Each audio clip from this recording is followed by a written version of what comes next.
morning and welcome to the chat on Newsday Amarillo and News Channel 10-2. I'm David Lovejoy. Good morning, everybody. I'm Rhonda Lohnert. And I'm Chuckalicious Chuck Williams. We're just around the corner from the runoff primary election here in Potter County, and joining us today is one of the candidates for that job. Mr. Silverman has been with us before.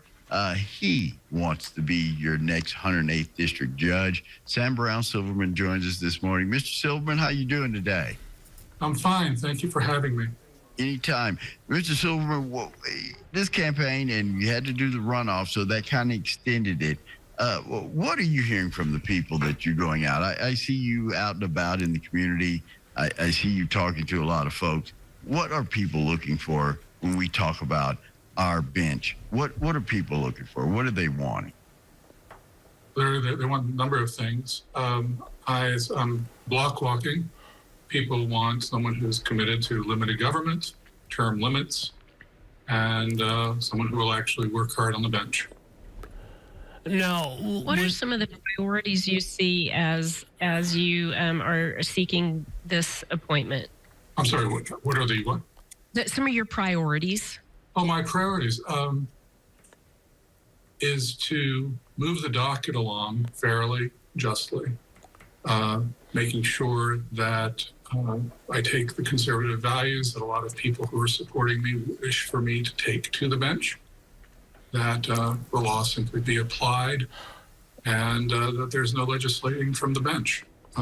This is a job essentially to administer justice, not to make new law.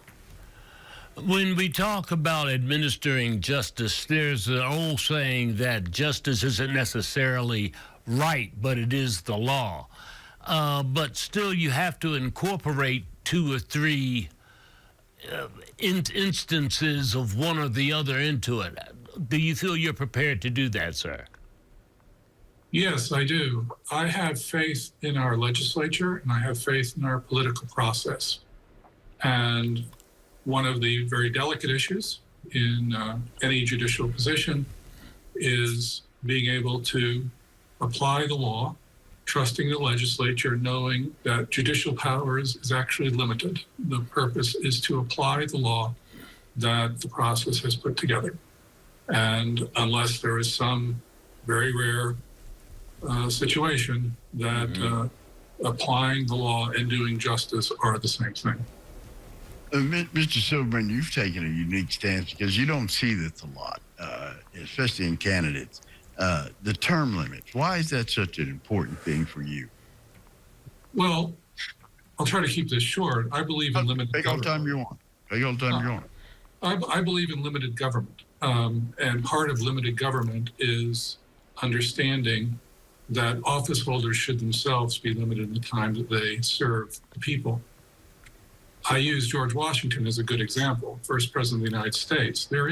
At that time, there was no term limitation in the Constitution of the United States. But he imposed a two-term limit upon himself because he wanted to establish a precedent which was respected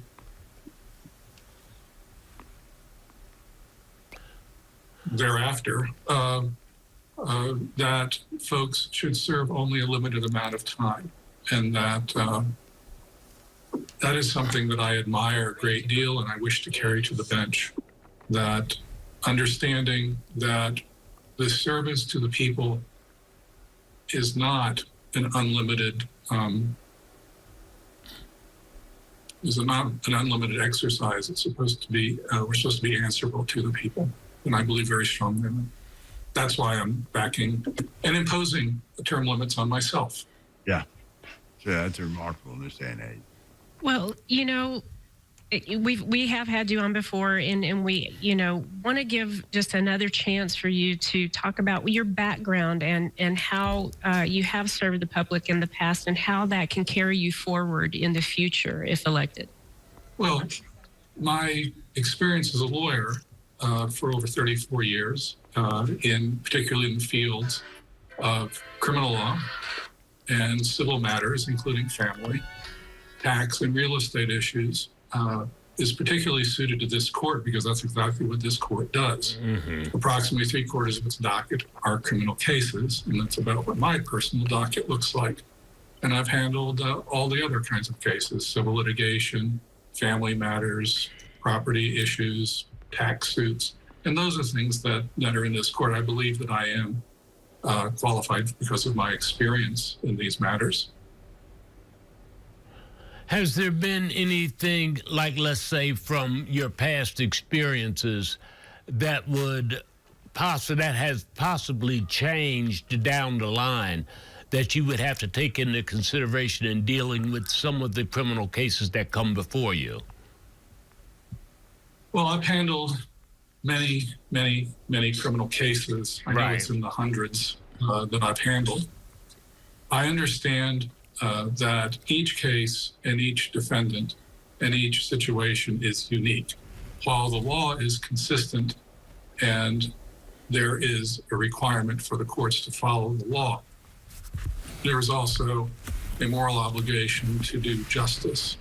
And there is some leeway in there. But understanding that people are affected by any kind of case that comes before the court. It's not just the defendant. It could be the alleged victim. It could be society at large, or frankly, it's usually all three.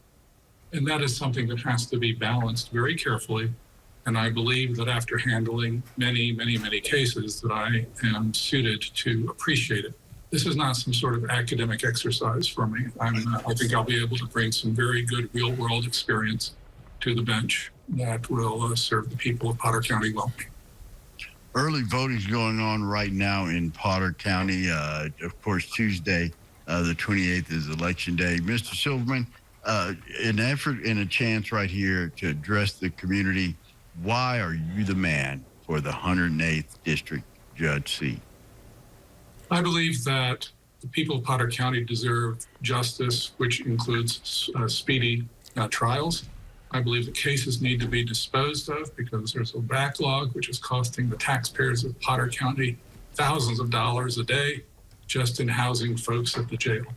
Our jail is currently overfull, and that is in part due to the fact that cases are not being moved quickly enough. And I believe that if a judge were there 5 days a week or every day the courthouse is open until that backlog is addressed, I believe that is something that I can help alleviate when I become judge. And I'm being an optimist. Sam Brown Silverman running for the 108th District Judge seat. Go to his website, samsilvermanforjudge.com. Sam Brown Silverman for Judge. Sam Brown Silverman for Judge. Voting information there, some early voting spots going on there. And like I said, the election day is this Tuesday. Have your voice heard, and here's your opportunity. You get to decide what kind of courts we have in our communities, and Sam Brown Silverman wants to be that man for you. Mr. Silverman, continued success in your campaign, and we'll see you after the election.